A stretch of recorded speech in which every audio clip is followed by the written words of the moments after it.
mau nanya dia. Ini. Mau jalan-jalan. Berantakan di studio orang. Nyari kayak nyari ngelihat orang gitu kan. Oh. Biasanya dia kalau misalnya mau nyerang dia nggak gini. Biasanya dia lebih kaku badannya, dia bentuk huruf S kalau piton. Dan dia lebih cepat jolori lidah. Kitri itu podcast season welcome ya. Hari ini kita bermain sharing beda sebelum biasanya ya. Apanya yang beda? Ini agak lebih kayak lebih ekstrim gitu ya. Tapi belum kelihatan. Oke, dengan Om Sadam nih. Oke, terima kasih Om Joni. Oke, terima kasih dong. Terima kasih sudah datang di sini biar untuk sharing perihal masalah pecinta hewan gitu ya. Oh. Oke. Jadi Om, perkenalan dulu biar teman-teman juga tahu. Oke, ini langsung ada kamera. Oke. Ya, bebas. Bebas ya. Iya. Agak norak dikit. Ya, saya Sadam Belore. Yes. Ya, saya seorang reptiler atau pecinta reptil, dan sebenarnya secara global saya pecinta satwa sih. Oke. Pecinta satwa nih. Pecinta satwa berarti seluruh hewan. Yes. Seluruh hewan. Tapi karena mungkin saya itu di rumah sekarang lagi pelihara ular dan pelihara reptil-reptil lain. Iya. Jadi saya lebih dikenal sebagai seorang reptiler. Reptiler itu biasanya sebutan sebagai orang yang memelihara reptil. Iya, itu dipelihara dalam rumah. Iya, di dalam rumah. Jadi berkeliaran dong. Enggak lah, dia kan saya sediain satu tempat kayak ruangan khusus gitu. Di dalam ruangan itu ada kandangnya sendiri. Jadi untuk hewan yang dipelihara di rumah, hewan apa aja nih? Ada ular itu ada 6 mulai, tapi semuanya yang saya pelihara itu ular yang tidak berbisa. Oh, tidak berbisa. Mulai dari piton sama ular boa. Ular boa? Gimana ularnya itu? Ular boa itu kalau orang bilang itu sepupu anaconda. Nah, jadi kan anaconda itu versi ular air, ular akuatik. Tapi kalau boa itu dia ular yang tidak di air. Dia jadi mengapa dia itu disebut satu keluarga? Karena mereka memang satu keluarga. Yes. Mereka itu dari keluarga Boidae. Kalau di ular itu kan dia digolongkan dari ular Boidae. Jadi mereka itu masih satu keluarga tapi memang beda jenis. Oke, berarti makanya buah-buahan. Makanya enggak lah. Enggak. Karena buah-buahan. Karena seluruh ular itu dia karnivora. Oke, karnivora. Jadi hewan yang dipelihara itu ular, biawak. Iya. Itu ular yang hewan-hewan eksotik. Kalau ular domestiknya juga ada sih, kayak kucing, ayam juga ada. Itu kan kalau hewan kan ada yang dilindungi dan ada yang tidak dilindungi. Itu hewan yang Om pelihara itu hewan yang tidak dilindungi semua. Alhamdulillah itu semuanya aman kok. Yes. Boleh dipelihara, dan juga yang perlu dicatat, ular yang saya pelihara dan reptil-reptil lain yang saya pelihara itu merupakan hasil dari penangkaran, bukan dari eksploitasi alam. Jadi banyak pelihara hewan, makannya gimana itu? Kalau makannya itu ya, kalau ular itu sebenarnya enak loh. Iya. Cocok kalau untuk orang-orang pemalas. Karena apa? Ular itu makannya nggak kayak kita pelihara ayam, burung setiap hari, pagi kita kasih, sore kita kasih. 3 kali sehari ya. Kadang 2 sampai 3 kali sehari. Kalau ular itu enggak. Dia itu biasanya paling cepet dia tuh seminggu sekali kita kasih makan. Berapa kilo itu sehari makan? Tergantung sih sebenarnya. Kalau biasanya saya itu enggak hitung kiloan, biasanya satuan. Biasanya satuan itu biasanya tergantung, saya kasih dia Mencit atau red itu red atau mencit itu sebenarnya tikus itu. Oh, tikus putih. Iya. Jadi bingung mencit apa tadi kan? Kalau pemain reptil pasti tahu mencit itu apa.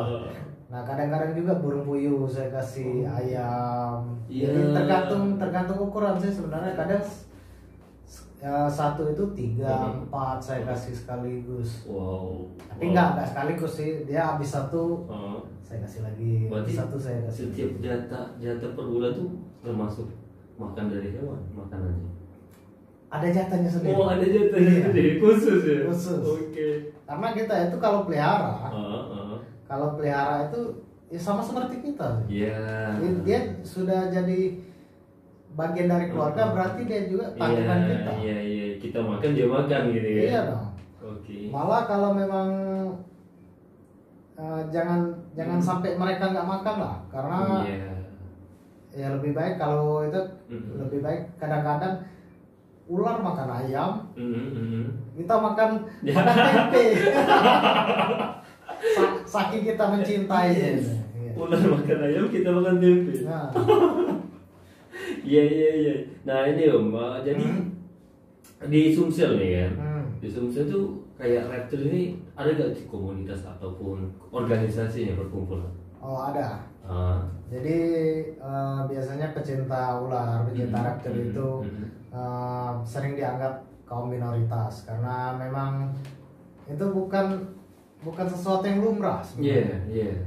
Nah, tapi kebetulan di Sumsel, sebenarnya di Indonesia sih, di Indonesia itu sudah banyak komunitas, sudah banyak orang yang mulai tertarik dengan reptil, termasuk juga di Sumsel, khususnya di Palembang. Itu sudah banyak komunitas, nggak cuma 1, 2, ada yang juga yang spesifik.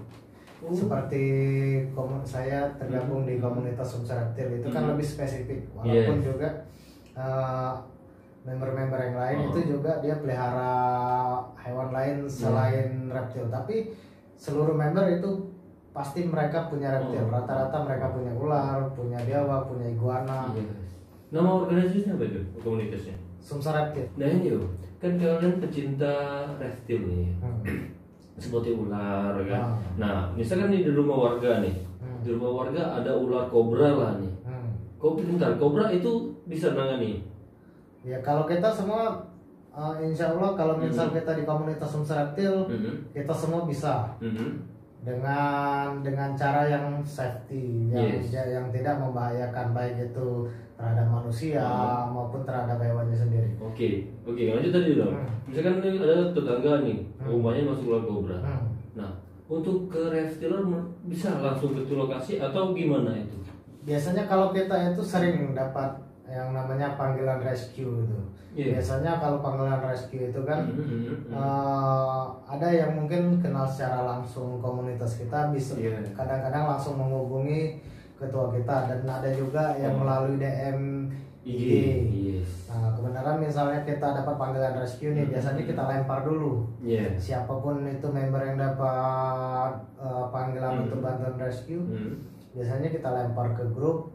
Dari grup itu biasanya siapa yang bisa penanganannya, maksudnya bisa penanganannya kalau lagi nggak kerja, lagi ada waktu luang, kita pasti terjun. Dan juga biasanya kita lihat zona nih, misalnya di kawasan mana, misal di kawasan Jakabaring atau kawasan Bukit Besar atau di kawasan Kuto kan. Jadi siapa yang tinggal di situ, biasanya yang paling dekat dia yang langsung terjun, karena kan itu kan urgent sifatnya. Tentunya kita kadang-kadang kita bawa alat khusus, atau juga kita kadang-kadang tangan kosong. Ular kobra? Iya bisa tangan kosong, tapi kita kalau yang seperti itu kita nggak anjurkan kalau misal orang awam, karena kita sudah paham kan, kita tahu karakternya, kita bisa penanganannya. Nah insya Allah nggak akan membahayakan. Jadi untuk komunitas yang di zona itu yang menangani? Yang di zona itu, kalaupun misalnya dia berhalangan nih, misal dia lagi kerja kan, biasanya pasti kita usahain, pasti kita bantu masyarakat. Itu untuk biaya sendiri gimana itu? kebenaran kita itu kan lebih ke panggilan hati. Kita nggak pernah mikirin biaya atau apa. Oke. Jadi free ya? Free lah. Kita lebih ke panggilan jiwa kan. Itu kita juga nggak ada yang namanya kita minta biaya, minta apa, nggak ada. Yes, berarti nggak ada biaya gratis ya. Nah untuk warga nih, misalkan nih teman-teman dari komunitas FT belum nyampe ke rumah tetangga yang ada ularnya tadi. Ada nggak edukasi untuk warga nih untuk penanganan pertama nih Pak? Kebenaran ini kita itu di komunitas saya itu kita selalu melakukan edukasi dan sosialisasi. Kalau dulu sebelum di masa pandemi, kita tuh sering sosialisasi di masa pandemi ini juga sebelum penerapan PPKM. Juga kita sering melakukan sosialisasi di taman-taman kota seperti di Kambangiwa. Kita biasanya setiap hari Minggu itu. Setiap hari Minggu itu kita bawa peliharaan kita sendiri. Kita edukasi masyarakat di sana, kita sosialisasi. Jadi kita kasih tahu bahwa ini loh, reptil ini tidak semuanya berbahaya. Tidak menakutkan seperti yang kita bayangkan kan. Apalagi kan mereka sebenarnya hewan yang pada dasarnya dia takut dengan manusia loh sebenarnya. Hewan? Iya, reptil terutama ular, biawak itu sebenarnya pada dasarnya takut dengan manusia. Tapi sugesti kita takut sama mereka. Sugesti kita justru mereka itu seperti serem loh. Pernah lihat nggak ular itu ngejar manusia? Ular ngejar manusia? Enggak kan? Nggak pernah. Dia pasti matok manusia itu kalau nggak sengaja keinjek atau misalnya kita provokasi secara langsung. Menyakiti dia lah ya. Itu kan sebenarnya bentuk pertahanannya. Sama seperti kita. Kalau kita diganggu orang, ya kita refleks pasti kita melawan itu bukan karena kita mau nyerang. Kita itu kan bentuk mempertahankan diri. Seperti itu, kalau reptil itu seperti itu. Jadi untuk penanganan pertama untuk warga nih, apa sih edukasi untuk warga?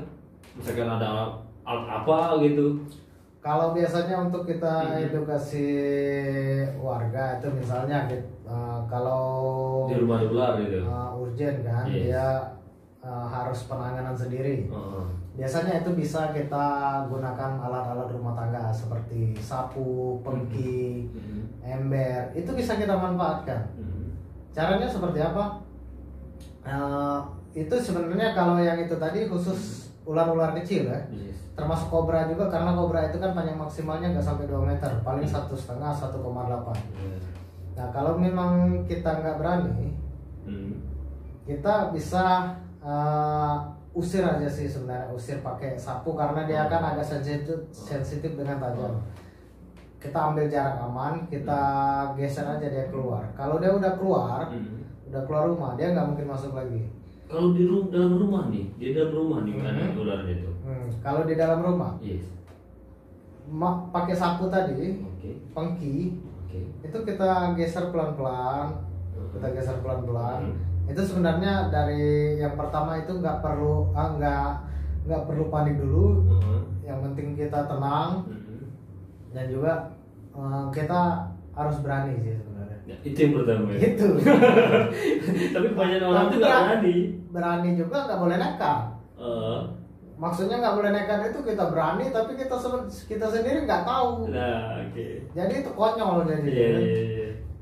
Karena juga yang namanya ular itu walaupun pada dasarnya dia takut dengan manusia, dia gak akan menyerang manusia.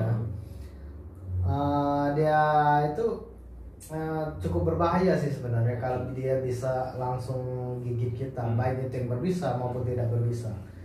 Kalau yang tidak berbisa contohnya ular piton. Ular piton walaupun dia tidak berbisa, dia kan bisa ngebelit. Dan juga kalau dia ukurannya sudah 2 meter ke atas, itu bisa robek tangan maupun kaki atau bagian. Tapi nggak berbisa ya? Nggak berbisa, tapi tetap berbahaya.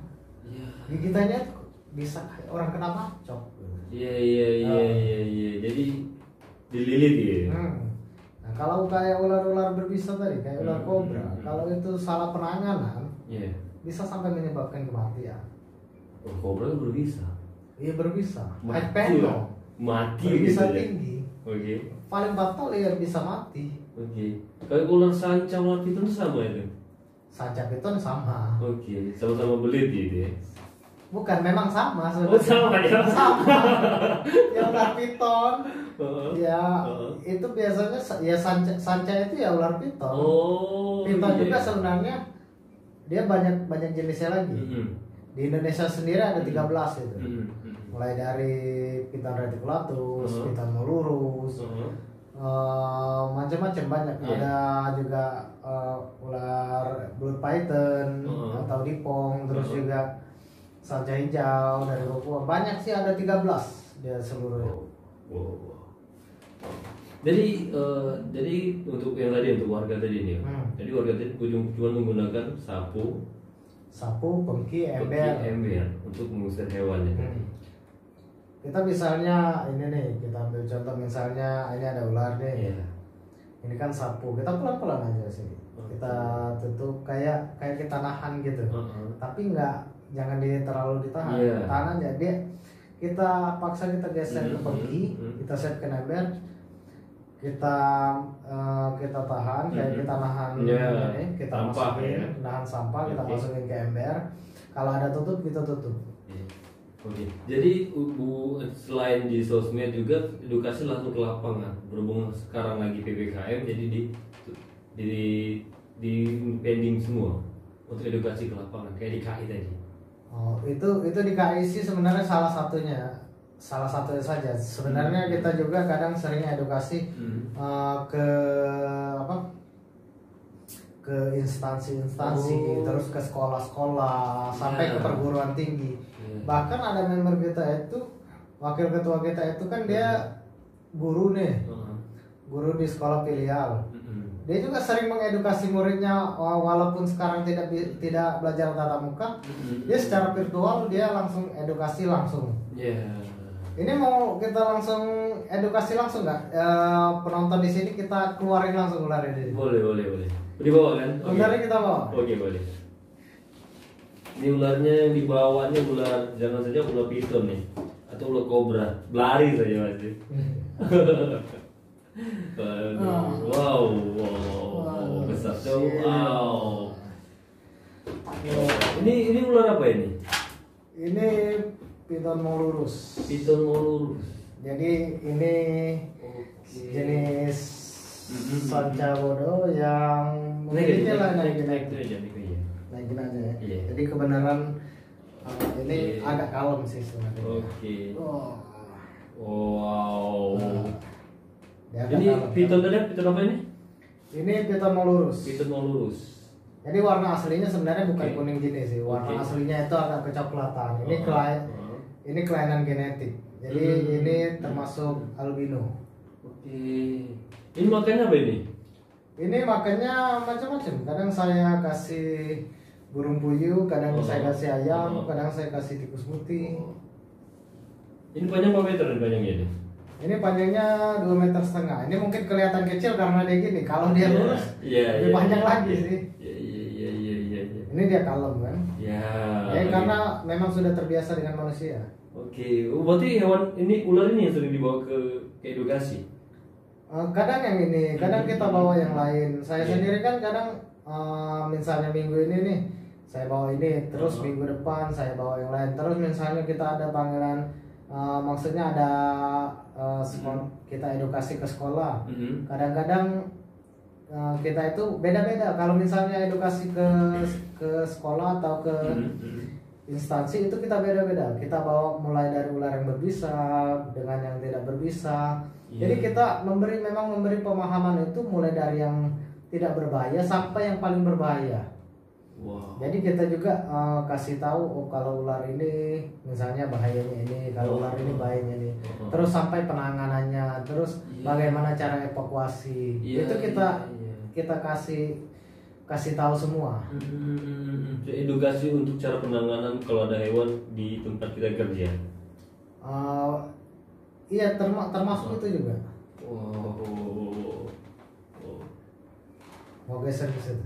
Ini nggak apa-apa nih. Nggak apa-apa. Ini langsung itu langsung.